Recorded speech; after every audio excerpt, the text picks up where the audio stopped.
Bismillahirrahmanirrahim. Assalamu alaikum, dear students. Welcome back. You must have enjoyed the holidays, the Ramzan, the Eid, and now you are perhaps passing through the ordeal of Corona. May God bless you all. आज second year का हमारा पहला दिन है, lecture number 1 है और ये introductory lecture होगा. मैंने आज मुख्तसर सी बात करनी है. तो स्टूडेंट्स, फर्स्ट ईयर में आपके कोर्स में टेक्स्ट की बात कर रहा हूँ. शॉर्ट स्टोरीज़ थी बुक 1 में और बुक 3 में 3 शॉर्ट प्लेस थे और 20 पोएम्स थी. सेकेंड ईयर में भी आपका जो पेपर है इंग्लिश का वो 2 हिस्सों में डिवाइडेड है. 50% यानी 50 मार्क्स का टेक्स्ट है और 50 मार्क्स की ग्रामर और कंपोजिशन है. अब फर्स्ट ईयर की तरह ही यहाँ सेकेंड ईयर में भी आपके कोर्स में एक तरह से 3 किताबें हैं. फिज़िकली तो वो 2 हैं, यानी बुक 2 और नावल, लेकिन बुक 2 फर्दर 2 हिस्सों में डिवाइडेड है. पार्ट 1 में मॉडर्न प्रोज है, इसमें 10 एसेज शामिल हैं. और पार्ट 2 में बुक 2 पार्ट 2 में 5 एसेज हैं जो 5 हीरोज़ पर मुश्तमिल है. और novel goodbye Mr Chips वो एक ही बुक होती है नावल. तो ये टोटल 50 नंबर के हैं. मैं ज़रा बड़ी सिंपल फॉर्म में आपको इंट्रोडक्शन करवाऊंगा. तो 20 मार्क्स के ऑब्जेक्टिव्स हैं आपके सेकेंड ईयर में. 10 मार्क्स ग्रामर के हिस्से के और 10 टेक्स्ट के हैं. तो मैं आपको टेक्स्ट से मुतल्लिका बता रहा हूँ. टेक्स्ट में सिर्फ अब सिनोनिम्स आएंगे, मुश्किल लफ्ज़ आएंगे, MCQs नहीं हैं. और उनकी तरतीब क्या होगी? बुक 2 पार्ट 1 में से 3, बुक 2 पार्ट 2 में से 3 और नावल में से 4. तो ये टोटल 10 डिफ़िकल्ट वर्ड्स होंगे, 4 सिनोनिम्स दिए हुए होंगे और आपने जो मोस्ट अप्रोप्रिएट होगा, करेक्ट होगा, उसको एनसर्कल करना होगा. और बाकी जो 40 मार्क्स हैं बहुत सिंपल हैं. वो 33% चॉइस के साथ सिर्फ और सिर्फ शॉर्ट क्वेश्चंस पूछे जाएंगे आपसे. और वो कैसे, उनकी तरतीब क्या है मैं बता चुका हूँ. 33% चॉइस के साथ वो आपके यूँ होगी तरतीब 6 + 6 और +8. ये जो आपने करने होंगे, क्या मतलब भला इसका कि बुक 2 पार्ट 1 में से आपने 9 में से 6 सवाल करने होंगे. इस तरह बुक 2 पार्ट 2 में से 9 क्वेश्चन में से 6 अटेम्प्ट करने होंगे. Novel goodbye Mr Chips में से आपने 12 में से 8 करने होंगे. तो ये कुल कितने हो गए, ऐड करें ज़रा. 6 + 6 + 8, ये 20 शॉर्ट क्वेश्चन जो आपने अटेम्प्ट करने हैं. 40 मार्क्स के हो गए. 10 मार्क्स के ऑब्जेक्टिव जो इनसे हाफ तादाद में होते हैं, यानी 3 + 3 + 4 और 40 मार्क्स के शॉर्ट क्वेश्चंस. तो आप अब बखूबी समझ गए होंगे कि शॉर्ट क्वेश्चंस पर बहुत ज़्यादा तवज्जो देना होगी. अगर उसमें गलतियां होना शुरू हो गई तो एग्ज़ामिनर आपको 2 में से 1-1 नंबर देना शुरू कर देगा. और अगर करेक्ट हो गए तो पूरे 2 के 2 आ सकते हैं. ये तो हो गया मुख्तसर सा टेक्स्ट का तारुफ. अब ये 50 मार्क्स का जो बाकी है ग्रामर और कंपोजिशन का हिस्सा, उसमें से क्या कुछ आना है आपको. तो पहले ऑब्जेक्टिव की बात. ऑब्जेक्टिव में आपको 5 मार्क्स के करेक्शन ऑफ सेंटेंसेस, ये ऑब्जेक्टिव की बात कर रहा हूँ. यानी चॉइस दिए होंगे, इनकरेक्ट सेंटेंस दिया होगा और आपने एक को टिक करना होगा.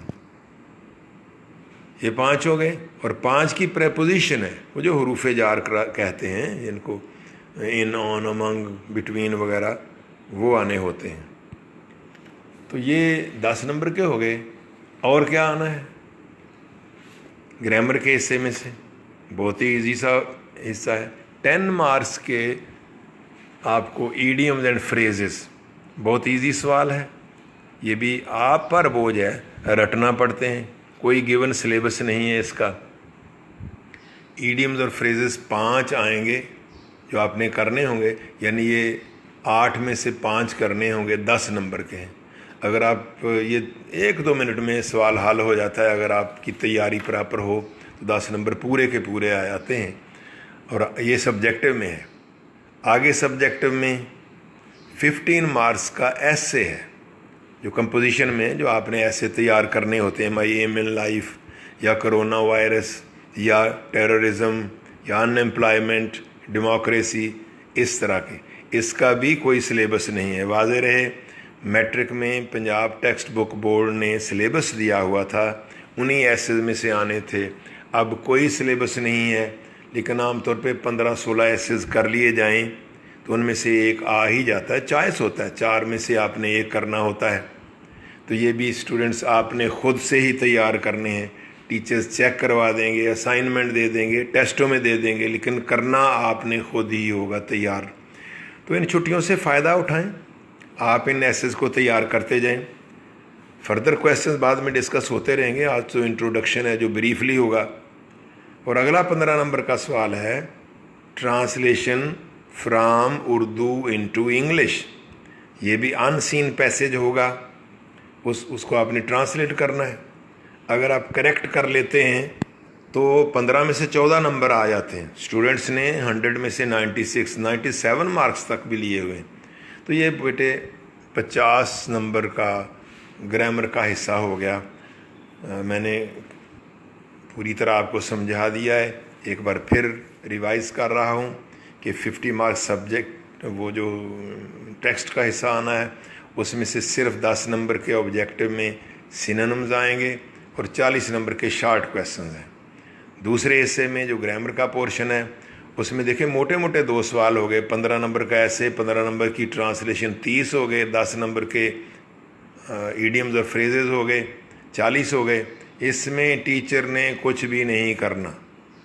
और 5 नंबर की करेक्शन है, 5 नंबर की प्रेपोजिशन है। प्रेपोजिशन का भी कोई रूल नहीं है इंग्लिश में, समझाएंगे हम इंशाल्लाह, लेकिन ज़्यादातर रटा लगाना पड़ता है। वो जो 5 नंबर का क्वेश्चन रह गया है, करेक्ट वो सेंटेंस को करेक्ट करना, वो बहुत इम्पॉर्टेंट है। एफएससी के लिए तो शायद इतना इम्पॉर्टेंट ना हो, लेकिन वो आपके एंट्रेंस टेस्ट के लिए, एमकैट के लिए, ये दूसरा नॉन मेडिकल का जो टेस्ट होता है उसके लिए बहुत इम्पॉर्टेंट है, क्योंकि उसमें सब कुछ वोकेबलरी के अलावा होता ही ये है। उस पर हम काफ़ी टाइम देते होते हैं। दुआ करें ये जो आजमाइश है, जो गुजर जाए, हम इंशाल्लाह उसको डिटेल्ड पढ़ाएंगे। अगर यही सिलसिला रहा तो ऑनलाइन भी पढ़ाएंगे। उसमें वो आपके पार्ट्स ऑफ स्पीच पढ़े जाते हैं, noun, pronoun, adjective, adverb, verb, conjunction, preposition extra, वो तफसील आएगी इंशाअल्लाहुल अज़ीज़। ये था जी स्टूडेंट्स मुख्तसरन तारुफ। आप गौर कर रहे होंगे कि इसमें ज़्यादातर बोझ आप पर है। शॉर्ट क्वेश्चन 40 नंबर के आपने तैयार करने, ट्रांसलेशन 15 नंबर की आपने तैयार करनी, एसेज आपने तैयार करना। टीचर तो आपको रेगुलेट कर सकता है, मॉनिटर कर सकता है कि आप लिख लिख के ट्रांसलेशन चेक करवाएं, एसेज लिख लिख के चेक करवाएं। काबिल स्टूडेंट्स जो हैं, जो मेहनती हैं, सेल्फ़ ऑर्गेनाइज्ड और सेल्फ़ डिसिप्लिन्ड हैं, वो यही कुछ करते हैं। आपसे मैं तवक्को रखूँगा कि आप इन छुट्टियों को यूटिलाइज़ करें, प्लान बनाएं, टाइम टेबल बनाएं। मसलन हफ्ते में एक ऐसे करना है। टीचर ये ऑनलाइन ये जो सिलसिला है, ये मेरा ख्याल है 10% भी नहीं है। फिज़िकली इंटरेक्शन होता है, क्वेश्चन आंसर्स होते हैं, टेस्ट होते हैं, और वीकली, मंथली ये सारे टेस्ट हैं। और वैसे भी मौजूदगी टीचर की फ़िज़िकल प्रेजेंस और स्टूडेंट्स की फ़िज़िकल प्रेजेंस, उसका मुतबादल कभी भी ये ऑनलाइन लेक्चर नहीं हो सकते। और स्पेशली इंग्लिश में, जहाँ समझाने वाली कोई बात है ही नहीं, खासा ये टायरिंग और बोरिंग हो सकता है। मैं कोशिश करूँगा कि थोड़ा थोड़ा पढ़ाया जाए। तो अब टीचर ने क्या करना है, बोला सिंपली ट्रांसलेशन या सिनोनिम बताना होंगे। फ़िक्र नहीं कीजिए, आज मैं ज़्यादा नहीं बताऊंगा। जो पहला हिस्सा है बुक 2 का, बुक 2 स्टार्ट करेंगे तो बुक 2 के पहले हिस्से के पहले चैप्टर का तारुफ हल्का सा करवा देता हूँ। तो तैयार है ना स्टूडेंट्स? रेस्ट कर लें आप 1 मिनट। आज ये बहुत मुख्तसर सा इंट्रोडक्टरी लेक्चर है, कल से डिटेल्ड होगा। आप इतने में बुक्स भी ख़रीद लेंगे, बुक 2 ख़रीदेंगे, वो शुरू कर देनी है। और हेल्प बुक्स जो आप ले लिया करते हैं वो कैप्टन वाली ही ले लें। अच्छा, यहाँ ये मैं बताना मिस कर गया कि बुक 2 के एंड पे क्वेश्चंस दिए हुए हैं, हर चैप्टर के एंड पे। लेकिन वाज़े रहे बुक 1 और बुक 3 का सिलेबस तो रिवाइज हुआ, लेकिन बुक 2 और नावल कोई 30-35 साल से 40 साल से यही चले आ रहे हैं। तब एग्जामिनेशन सिस्टम और होता था और 15 नंबर का क्वेश्चन आया करता था बुक 2 में से। ये जो एक्सरसाइजेज डिवाइज की गई हैं, यानी ये जो क्वेश्चंस एंड पे दिए हुए हैं बुक 2 के हर चैप्टर के एंड पे, ये आप देख ज़रूर लें, तैयार भी कर लें। लेकिन एक्चुअली ये 15 नंबर वाले सवाल हैं, इनमें से नहीं आने लगे, और भी आएंगे। वो आपको फर्स्ट ईयर का कुछ जो हम टेस्ट लिया करते थे उससे तजर्बा हो गया होगा। तो वो फिर कहाँ से करने हैं?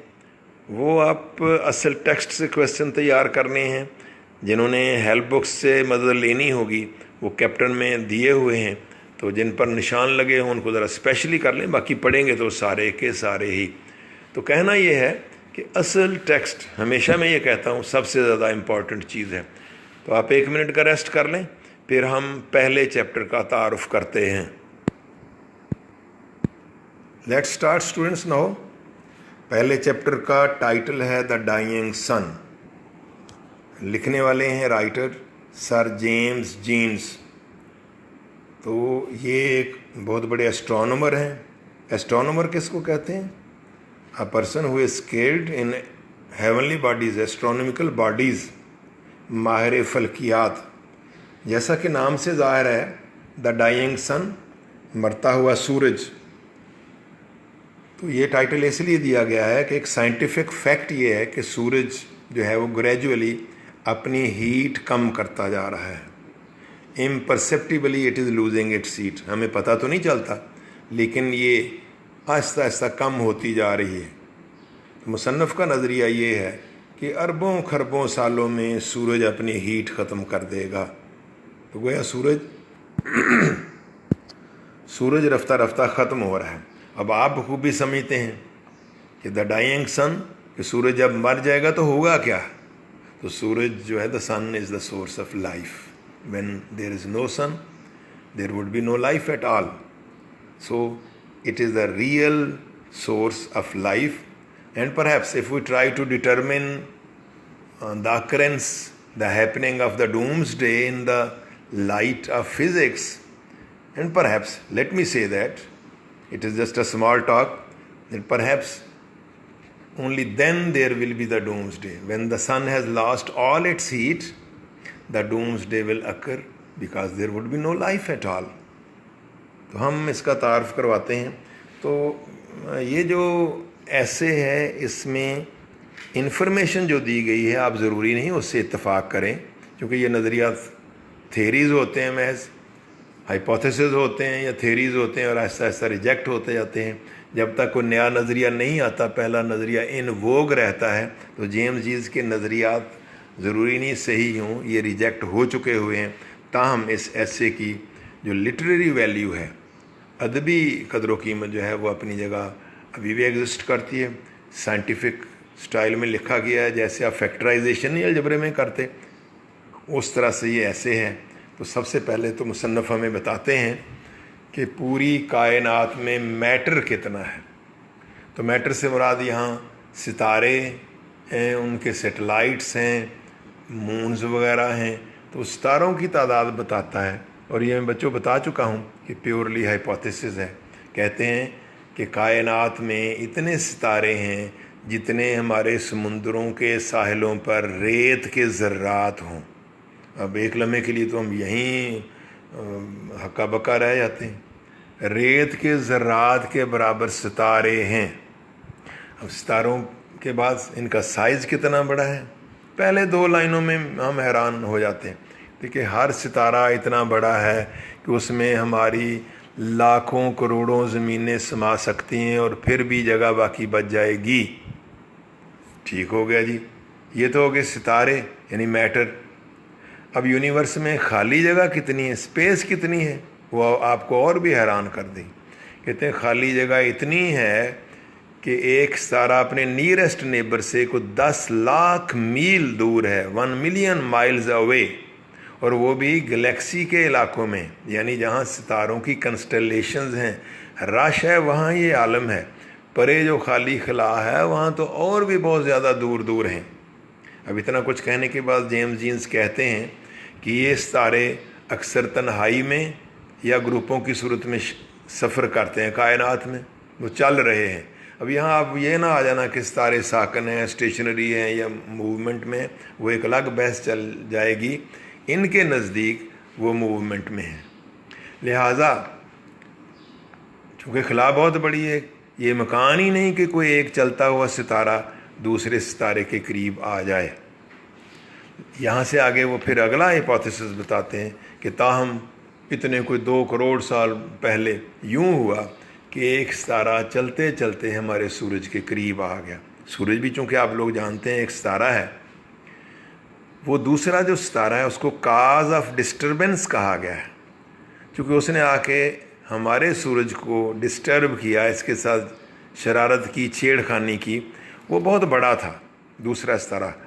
اس نے ہمارے سورج کی سطح کو اٹریکٹ کیا, اس کو اپنی طرف کھینچا. یہاں بڑی بڑی لہریں پیدا ہو گئیں, ٹائیڈل ویوز پیدا ہو گئیں, جنہوں نے ایک پہاڑ کی صورت اختیار کر لی. لیکن کرنا خدا کا یہ ہوا کہ کوئی ہیڈ آن کولیژن نہ ہوا, یعنی وہ ستارہ ڈائریکٹ آ کے ٹکرایا نہیں ہمارے سورج کے ساتھ. اس نے کھچاؤ ضرور پیدا کیا لیکن پھر وہ پرے ہٹ گیا. بس یہ اتفاق سے یوں ہوا. لیکن اس پرے ہٹنے کے عمل میں آپ سائنس کے اسٹوڈنٹ بخوبی سمجھتے ہیں کہ اس کے ٹائیڈل پل, وہ جو پہاڑ سا ہمارے سورج کی سطح پر نمودار ہو گیا تھا, ٹائیڈل پل اتنی سٹرانگ ہو گئی کہ جب اس کو وہ پرے ہٹا تو وہ پہاڑ ٹوٹ سا گیا, اس کے ٹکڑے ہو گئے. اب وہ جو ٹکڑے ہیں وہ سورج کے گرد چکر کاٹنے لگے. یہ آپ کو پتہ ہی, وہ جو سینٹریپیٹل فورس ہے وہ چکر کاٹنے لگے. یہ بھی ایک ہائپوتھیسس ہو گیا. زمین ان سورج کے ٹکڑوں میں سے ایک ٹکڑا ہے. اب یہ جو سورج کیا ہے, ریت کے ذروں میں سے ایک ذرہ ہے. ان پہ سورج کا سائز کیا ہے بتایا جا چکا کہ اربوں زمینیں ایک ستارے میں سمو سکتی ہیں, اور سورج کے ٹکڑوں میں سے ایک ٹکڑا زمین ہے. اب آگے چلے گا کہ وہ زمین پہ لائف کیسے وجود میں آئی. اب تک کیا بتایا ہے, ستاروں کی تعداد, اسپیس کی یونیورس کی وسعت, پھر ایک کا دوسرے کے قریب آنا, پھر وہ جو سٹیلر انکاؤنٹر ہوا, اتفاق سے ایک ستارہ سورج کے قریب آ گیا چلتے چلتے. اچھا یہ ایسے آپ کے کورس میں پورا نہیں ہے. وہ اس لائف کی اوریجن کو اور ستاروں کی اوریجن کو محض 2 چانسز, 2 ایکسیڈنٹس قرار دیتا ہے جیمز جین اپنے پورے ایسے میں. اس نے کہا ہوا ہے اور ہمیں بڑے کنونسنگ وے میں بتاتا ہے کہ یہ یوں ہی ہے جیسے یوں کریں 10-12 بندروں کو بٹھا دیں اور ان کو ٹائپ رائٹر دے دیں. وہ بندر بلائنڈلی اپنی انگلیاں کی بورڈ پہ مارتے چلے جائیں. جب وہ فنگرز لگ رہی ہوں گی تو عین ممکن ہے کہ اتفاقاً ہزاروں سالوں میں کسی ایک منکی کی انگلیاں یوں وہ کی بورڈ پہ لگ جائیں کہ وہ ایک شاعر کا سونٹ 14 لائنوں کی نظم بن جائے. اس دلیل کے بعد ہم بھی متفق ہونے لگتے ہیں کہ ہاں یار ممکن ہے ایسے انگلیاں لگ جائیں کہ وہ ایک میننگ فل قسم کی پوئم بن جائے, 14 لائنوں کی سونٹ بن جائے. اس طرح سے یہ ہائپوتھیسز آگے پیش کرتا ہوا چلا جا رہا ہے.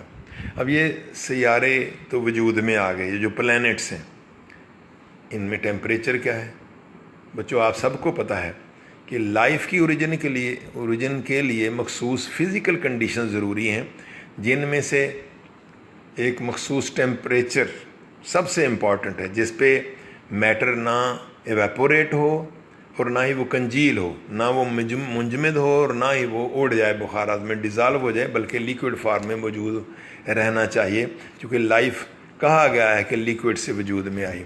تو تو اوریجنلی یہ سیارے جن میں زمین بھی شامل ہے اتنے ہی گرم تھے جتنا کہ سورج ہوتا ہے، یعنی انتہائی گرم، وہاں لائف کا وجود ممکن نہیں تھا۔ لیکن پھر سینکڑوں ہزاروں لاکھوں سال یہ زمین پڑی رہی، ٹھنڈی ہوتی گئی، وہ سیارے ٹھنڈے ہوتے چلے گئے۔ جو سورج کے قریب ہیں وہ تو ابھی بھی بہت گرم ہیں، جو 2 ہیں غالباً، اور پچھلے جو ہیں وہ بہت ٹھنڈے ہو گئے۔ تو گویا ہر ستارے کے گرد ایک نیرو بیلٹ ایسی ہے کہ where it is neither too cold nor too hot, where there is a suitable temperature for the existence, for the emergence and existence of life. تو اتفاق سے زمین ہماری اس نیرو بیلٹ میں واقع ہے، سورج سے اتنے فاصلے پر ہے جہاں نہ بہت زیادہ گرمی ہو نہ بہت زیادہ سردی ہو۔ اب یہاں بھی ہمیں چونکہ ایسٹرانومر ہے واضح جواب نہیں دیتا، بات گول کر جاتا ہے، کہتا ہے کہ we don't know when why and how it happened, پتہ نہیں کیوں کب کیسے ہوا، لیکن ہو گیا کہ اس ٹکڑے پر یعنی زمین پر لائف کے کمپوننٹس آپس میں مل گئے اور زندگی وجود میں آ گئی۔ اور زندگی شروع میں بڑی سمپل آرگنزمز کی صورت میں تھی، لیکن بعد میں آہستہ آہستہ ایوالو ہوتی چلی گئی، کمپلیکیٹڈ ہوتی چلی گئی، اور اب وہ انتہائی کمپلیکس فارم میں انسان کی صورت میں موجود ہے، جس کے اپنے وشز ہیں، ڈیزائرز ہیں، ایمبیشنز ہیں، ریلیجنز ہیں، نفرتیں ہیں، محبتیں ہیں، وہ آپ سب بخوبی جانتے ہیں۔ تو اس طرح سے لائف وجود میں آئی ہے۔ اب سوال یہ ہے کہ کیا کسی اور جگہ بھی لائف وجود میں ہے؟ تو پھر مصنف ایک اگلا ہیپوتھیسس دیتے ہیں کہ کوئی شاید 1 کروڑ میں سے ایک ستارہ ہوگا جس کا کوئی اس طرح کا سولر سسٹم ہو، ہمیں بہرحال پتہ نہیں ہے کہ اس طرح کی لائف ہے یا نہیں۔ پھر کہتا ہے کہ غور کرنے پر، ہم غور جب کرتے ہیں کائنات کی وسعت پر اور اپنے آپ پر اور اپنے وجود پر، تو ہمارا فرسٹ امپریشن خوف کا ہوتا ہے۔ دیکھیں نا بچوں، آپ بھی غور کریں کہ سورج ریت کے ذروں میں سے ایک ذرہ، پھر اس کا اربواں ٹکڑا زمین، پھر اس پر بھی 3/4 پانی، پھر جو خشکی ہے اس پہ بھی پہاڑ جنگلات، اور اس پر پھر انسان، پھر وہ انسان کہے کہ جی میری خاطر پوری کائنات وجود میں آئی ہے، تو جیمز جینز یہ ماننے کو تیار نہیں ہیں۔